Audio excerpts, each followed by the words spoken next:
Hello,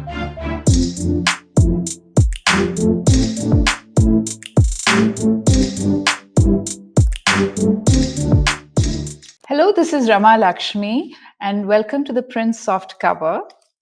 A sense of losing a home, losing an identity and belonging, those are the central themes, the ideas behind this new book that we're going to launch and discuss today.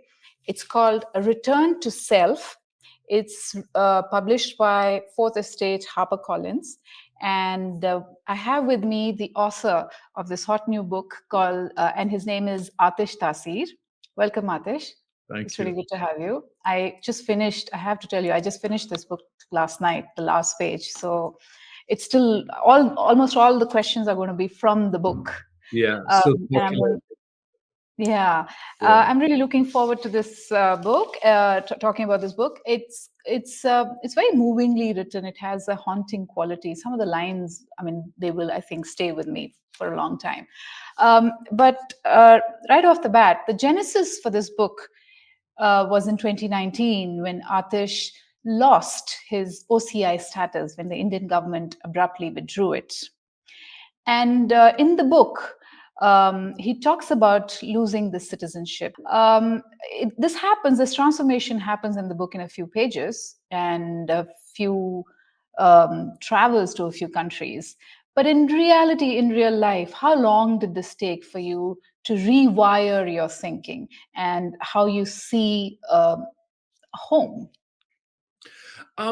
It's such a nice question. I don't know if it's as exact as that or as schematic as that. I think that it's probably still very much unfolding in me, because India was not just the place where I grew up, where I lived 30 out of 40 years. It's where my grandmother still lived. It's where my mother lives. It's where that loss of friends and family, it's something that probably one really sort of shields oneself or arms oneself against it because you're afraid that it could be so painful that it could kind of stop you in your tracks. So some of this probably, there is an element of bravado, there is an element of making the best of a bad situation, because you don't want to be vulnerable because you have to get on with your life, and you can't, I have a husband here and a life here and a dog, and I have to be ready every day for my life,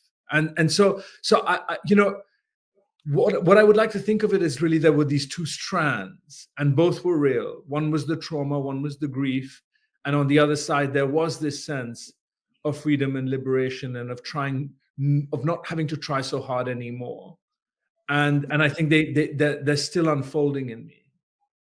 In the last few years, there is a sense that India has weaponized the OCI card, and many critics abroad have felt that they have also been denied the status, just like you. You went to Uzbekistan, Spain, you went to Sri Lanka, Turkey, to study roots, to study belongingness, to study history and layers of history. Not everybody has that opportunity and privilege, of course.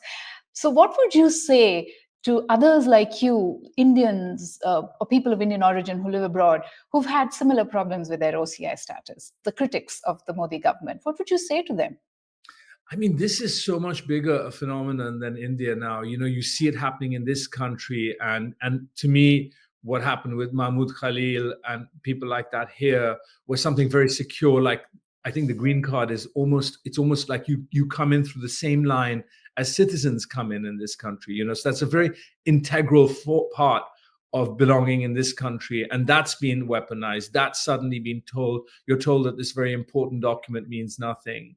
And for me, the Indian diaspora is such a complex, beautiful thing. It's in East Africa, it's in Europe, it's in America, it's in the Caribbean, it's in Mauritius, and it's part of the richness of India. And I think that the OCI was made in that tradition to attract people who had this bond to India, and for them to keep that bond alive and to be able to visit, to be able to invest, to be able to have this kind of reconnection to the Indian homeland. And I think that it's a tragedy when that becomes a way to kind of shut people out. I think the most upsetting case for me was that of Ashok Swain, who won his case in court, and then they threw a travel ban on him to prevent him from seeing his mother. And so these, to me, like it's a very, very subtle, very effective way of planting fear in the minds of people, of destabilizing somebody. And probably like if what they wanted was to silence the diaspora, to not, they have ways of getting at Indians, they have ways of getting at foreigners, but here you had a particular situation where people who know about India could write with a certain freedom about India, and they wanted to kind of close that loophole, and probably they've been very effective in that. Let me get to the book. Some of the things you've said in the book that surprised me. In 2014, Aatish traveled to Varanasi. He was covering Modi's election campaign. And one of the things you said is Modi and his team and his kind of politics offers a valid critique is making a valid critique without offering a better alternative. Now, what was the valid critique? What was that critique of? Was it about elitism? Was it about westernization? Was it liberals? What is it? It's been 10 years, if you look at that. What was that critique? And 10 years later, would you still use the word valid back then? So, multiple things. Firstly, a lot of my early books dealt with the precarity of at which India's English-speaking classes lived in relation to India. I felt that there were cultural distances. Yes, absolutely, an elitism, but also like, were these still dynamic classes? Were these still like in England? You have a very rigid class system, but it's still able to like throw up people who have a relevance and are able to speak into the English moment. I didn't know if that was still true of India. And Modi was very, very effective in kind of attacking that sort of cultural distance of that class. And, when I see some of the sort of the political stagnation of the Congress party and its inability to offer an alternative, I feel like probably that critique, at least politically, is valid. But that critique, you have to understand, has many, many layers to it. It's also a cultural critique. It's also it kind of carries an ethno-nationalism in it. So I'm not by any means saying, it is very much like they say of Trump here, the wrong answer to the right question. And that was very much like what I felt with Modi. And much of his cultural program, to me, is very, very damaging to the fabric of India. But in the political incarnation, we have to ask ourselves, or we have to be able to look to ourselves to see why we haven't come up with a credible alternative. And you have to remember, this is not just true of India. We've seen situations like that, certainly in Turkey, where after 25 years, we haven't seen an alternative. And of course, the great fear here right now with the situation with the Democratic Party, again, very valid critique of a certain isolation, of coastal elitism, of all of those things. But can the party respond? Is there a danger that it will become even more marginal? So these are things that can't be looked at just purely in the Indian situation. There's something obviously bigger than India occurring, a kind of reconfiguration in the way people are responding globally to old elites. Right. You mentioned, talking about the old elites, you talk about your own early years here in India, that how unconnected you were, and English speaking, almost like an elite bubble or enclave, very westernized in your influences. And you talk about the burden of trying to fit into India, and when the OCI status is removed, you say it unburdened me. I don't need to try to fit. Now, tell me a little bit about trying to fit into India. In your case, was it different before 2014, and was it different after 2014? This fitting with India. All of this is stuff that writers should be able to do. People in the West do that all the time. And the fact that I couldn't do it in India meant to me that I needed, in this very narrow way, just in the level of literature, to be able to reach deeper, that I needed to be able to strengthen my bones as a writer. It shouldn't be the case that I could go back as far as English writing in India and no further. And so I did a lot of work, and I think that, like a novel of the way things were, carries that DNA. It carries the DNA of Sanskritic India, but also of Urdu writing in India. And I was trying to kind of break the sort of layers of these sort of, I think of India as that kind of terrain of the land of three natures. And I was trying very much to bring all of that into my inheritance as a writer. But after 2014, the pressure was coming all the other way. It was suddenly like the distance.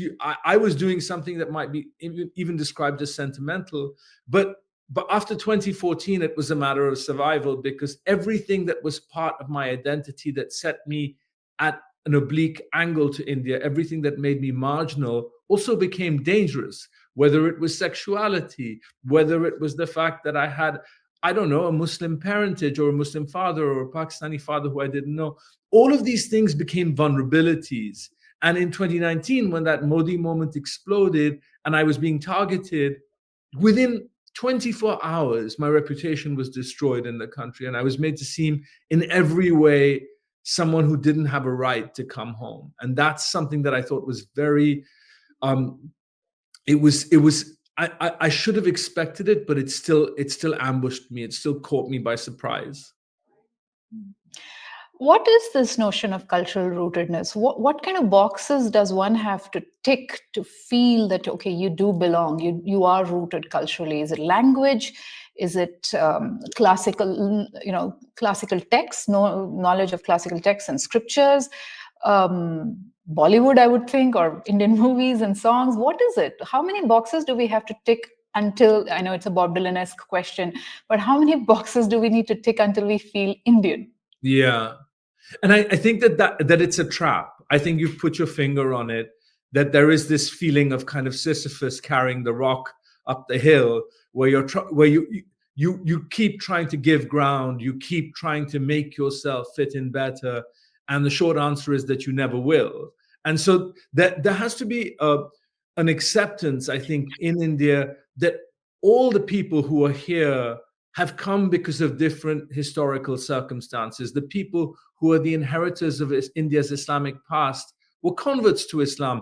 They were part, or they're connected to a certain history, but they didn't engender that history. Just as we, who are the legacy of probably Western rule in India, we didn't engender the legacy that we're. So there has to be, on the other side, also an acceptance that Indian multiplicity is real, that there isn't this unitary identity. And also you'll notice that now that the kind of Hindutva program is at large, that nothing is enough. Suddenly they want one language, one religion, that they're trying to kind of create a homogeneity, which is not part of Indian experience. And so I think that it's something that, like, should be driven by our curiosities, this need to want, like, but it shouldn't be, you shouldn't have a gun to your head telling you, well, you better do this, or you better be on your way. You quote someone in the book saying exile is a natural state of writers. At one level, it almost sounds facile, and yet you have joined a storied lineup of writers who've been exiled from their homeland. How would you say, and I'm not talking about you as a person, but how would you say being denied a homeland or being in exile has shaped your writing? How would you say, what's different about your craft, your writing now versus what you did earlier? Oh, that's such a nice question. I don't even, let me tell you, like, For me, I loved what Jeet Thayil said. He was a person who said that exile is the writer's natural state, and it's true to some extent. And there's this rich tradition of exiles, but there's also a lot of people for whom exile is very arid, very sterile. They sort of are sort of beset by homesickness. There's a feeling. There's a lovely line in Hisham Attar's novel, My Friends, where he says, London was the place where Arab writers came to die, and I was very afraid of that situation. I was afraid that I wouldn't be able to go on as a writer. And so when I think of this book as in a sense, like an act of survival, it was because this kind of lifeline had been thrown me, and I'd been able to sort of use my Indian concerns and my Indian feeling for history in other societies that were similarly convulsed. And so it was suddenly, fearing that I had no way forward, I was shown a way forward. But I don't know the answer to your bigger question, because like, I can't really anticipate the action of memory. I can't anticipate what it means.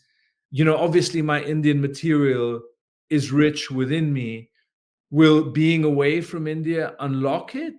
Will it make it something that I can't access? Will I be able to have a real connection to this country? Will I be able to write into a moment? I don't know the answer to all of these questions. So one kind of lives book by book, hoping that you could get to the end, but you can't really see the end, if you know what I mean. Right, right. You say that that the other societies that you visited, the other societies that were similarly convulsed, they taught you, they helped you understand your own situation, and there is this poetic irony that you went to the ultimate liminal place in the world, which is Turkey, which is Istanbul, when you were at a liminal stage in your life. Much like Istanbul, you contain multitudes. You have an Indian childhood. You had a British passport. You live in America. You travel. What did Turkey teach you about yourself? So my situation in Istanbul was very strange, because it was the beginning of my writing life. So when I first sort of, as a young person, lived there, and I took it for granted that I could do that I could, get a place, start to talk to people, develop a narrative. But at 25, it was kind of an amazing thing to have done. And then for 20 years, I never went to Istanbul. And so this moment in Istanbul was also, like, in a very personal way, a confrontation with a younger self. It was a confrontation with the fact that I'd been closeted, that my sexuality was like declaring itself, but I was very much in danger of living a fraudulent life. It was a confrontation with the fact that I was beginning my writing life. There was all the uncertainty of that. I was also introduced to the first, in my opinion, one of the first kind of authoritarian leaders who was using the past in militarized ways. By that, I mean Recep Tayyip Erdogan, who's very much a Modi-like figure, but in Turkey. And so it was this, and I remember feeling in Istanbul this very odd sense of almost not wanting to trample that garden of memory, of wanting to preserve the hopes of a younger self. And then finally, I had to kind of just step out of my hotel room and let this city that I hadn't been in for 20 years kind of wash over me again. And so it was very sensual. It was not so political and historical. It was very creative, very sensual, and there was this sort of like I think a moment of like looking at what life had ended up being, because here I was now in the middle, able to examine 20 years of adult life. And so very powerful in all of these ways, if you understand. Yeah. And it was ironic that you ended up in Turkey, which is going through a kind of politics, as you said, and that's the politics you were running away from. You were escaping, that had wounded you, and you go there to look at your former self. So it's rich irony that you were there Yes, looking at and history and also how they were weaponizing history. yes, and also there was this. I realized during the traveling that there were these three places in the world that had known these long Islamic histories with unconverted populations, and Spain was one where the multiplicity and hybridity of Spain was completely unraveled in favor of a homogeneity. The Balkans was another, and then there was India. And so there were these symmetries, historical symmetries that I was aware of that I hadn't known before. What would you say about let's unpack this a little more, this necessity, this need for historical purity, for this unbroken chain of cultural identity and cultural traditions. Why is that important for nations? Why is that important for communities to have this purity of history? Um, I think that if you live like in a society that has these different natures, that it that is that at a dime can change. It could be a Buddhist country, a Hindu country, a Muslim country. It could be a very like Europeanized looking city. Like that, not every place is like this. We live with these different. It's almost kaleidoscopic the way that even in India a scene can change, and you can almost feel yourself in another culture or in another. And I think that is a huge source of strength and of richness and of part of the wonder of what India is. But I think there's also the other impulse, the countervailing impulse, which is the desire to scrape the land clean, to get to a place where every form of alien accretion is taken out and you're somehow reconnected with the purity of an undefiled past.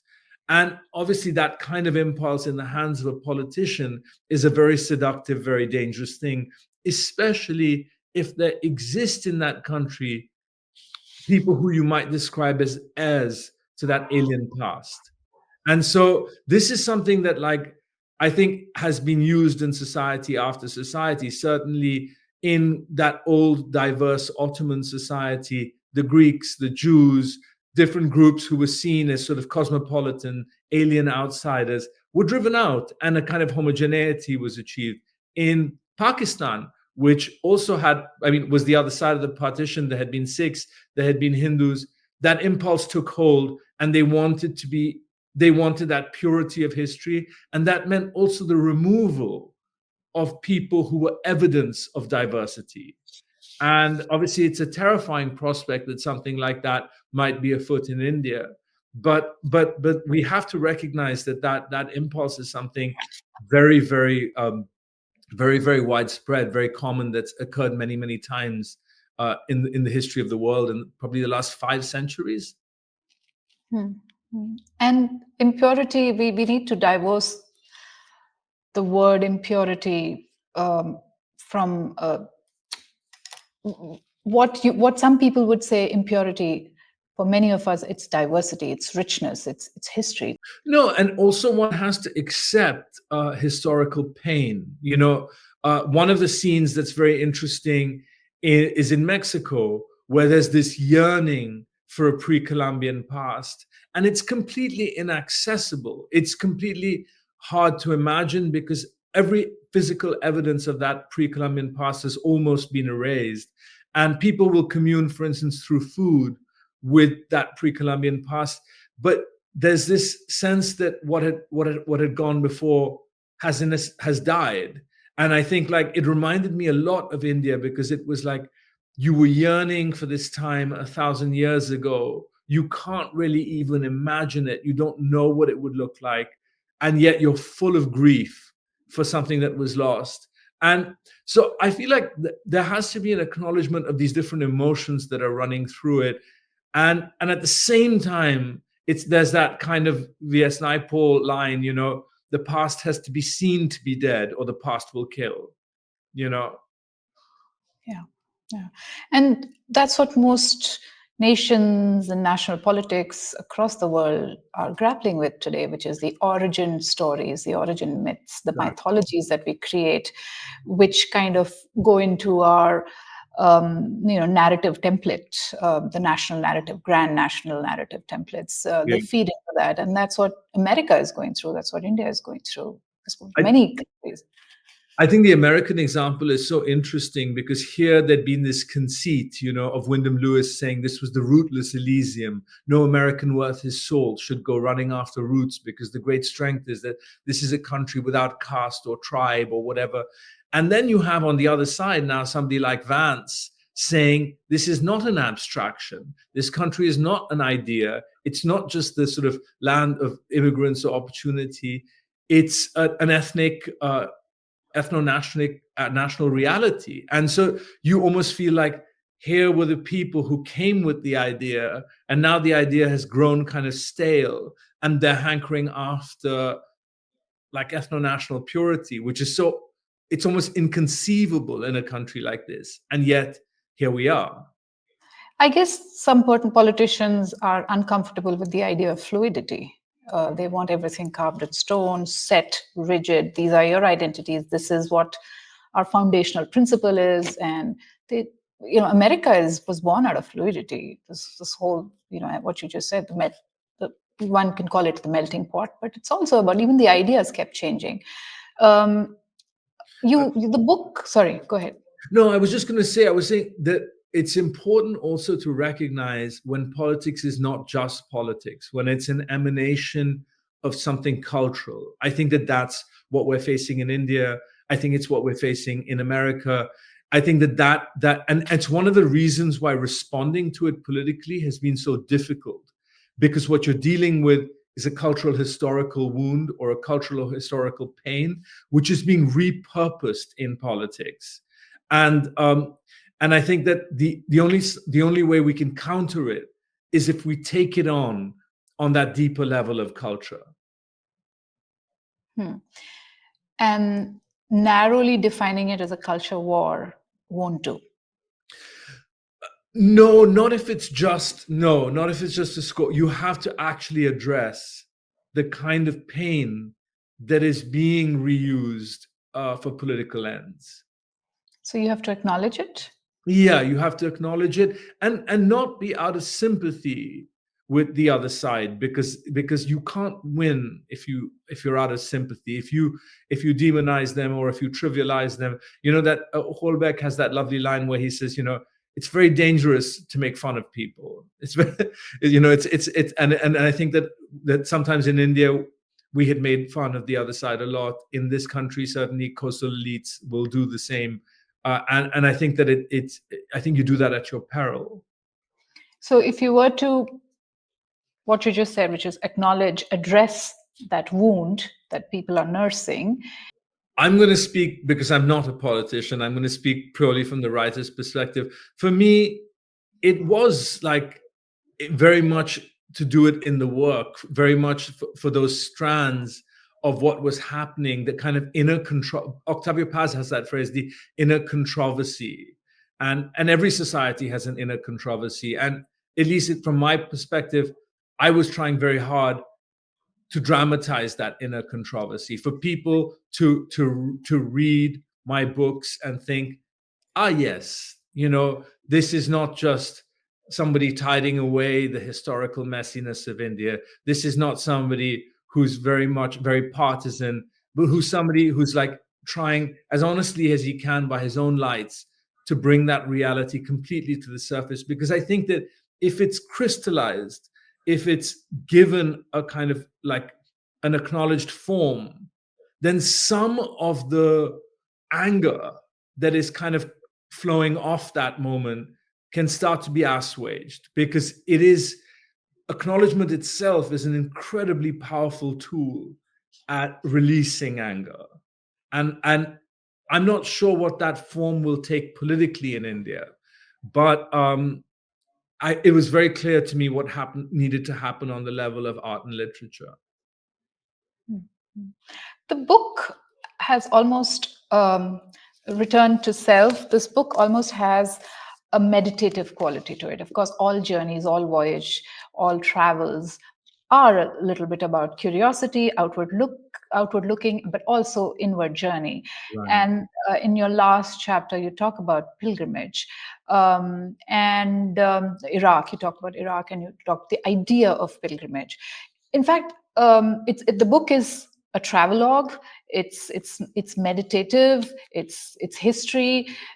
It reminded me of reading Pico Iyer's books in the 1990s. So it had that texture. You talk about the idea of pilgrimage as one that takes you from away from the comfort and security of home, and losing citizenship, losing a homeland, forced you out of the comfort. I don't know how much Hindi you know, but there's a famous Bollywood line: "Kya khoya, kya paya, sab maya." I don't know, what you lost, My what you first, gained, my it's first all book, an illusion. my first book was a translation of Saad Hassan Manto from Urdu Hmm. and basically from Hindustani into English. So it's good, my Hindustani. That's completely So you understand. understood what I Yeah. said. Um, So where did that pilgrimage leave you? Where are you at today? so that's a very like, thank you for saying that, because that journey across space, that external journey that produces an internal journey, you know, is the heart of pilgrimage. Pilgrimage was informed some of our earliest ideas of travel, and the idea was that you would go from your home to a locus of sanctity, and over the course of that journey you would be also making an inner journey of faith. And I think in this book, there is very much that mechanism at play, but the inner journey is not a journey of faith. It's a journey of intellectual inquiry. It's a journey of reckoning with your own place in the world. It's a reckoning with modern situations. It's a reckoning with historical circumstance. So there is this kind of mechanism of the physical external and then the inner journey. So thank you so much for saying that. And now, having said having said that, I forgot the actual thrust of your question, which was what was Where the are outcome? you at now after the pilgrimage? So I'll tell you where I'm at. I'm at the point where I'm very much interested in leaving of living with discomfort. I'll try to explain to you what I mean. When you're writing a novel, many characters come to you, many ideas come to you, and sometimes you want to tidy those away quickly, and you want to write down the scheme of the novel, and you're like, "Great, I'm done. Now I can, sleep easy and not be kept awake by living with this imaginative reality." And you realize that the novel gets written by living with discomfort. And I think that part of what I have tried to do, and the mistake that I've made, is I've tried to reconcile too much. I've tried to sort of say, okay, I'm this or I'm that, or like tidying away some of the sort of the rough edges of where life has left me at.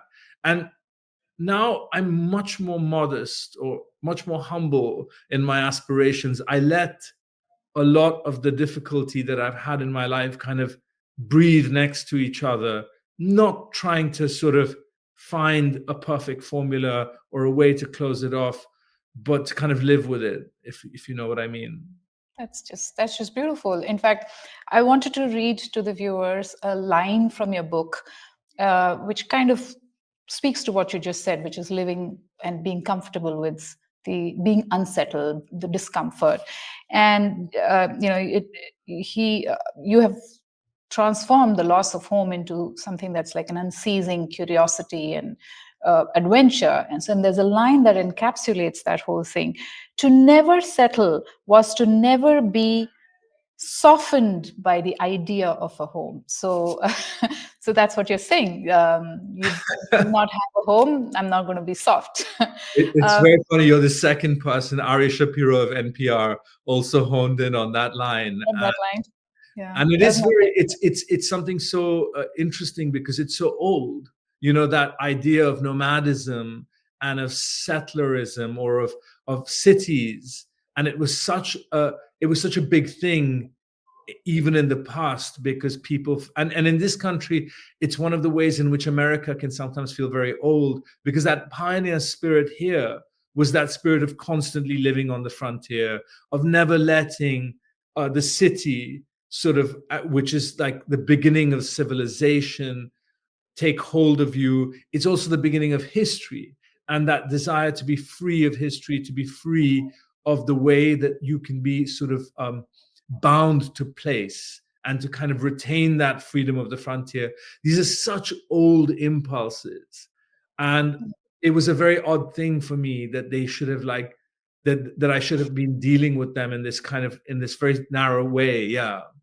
Yeah, yeah. There are many such beautiful lines in the book. I would urge viewers to go pick up a copy of this book. It's a really moving book, and it's beautifully written. Thank you, Aatish. It was lovely talking to you.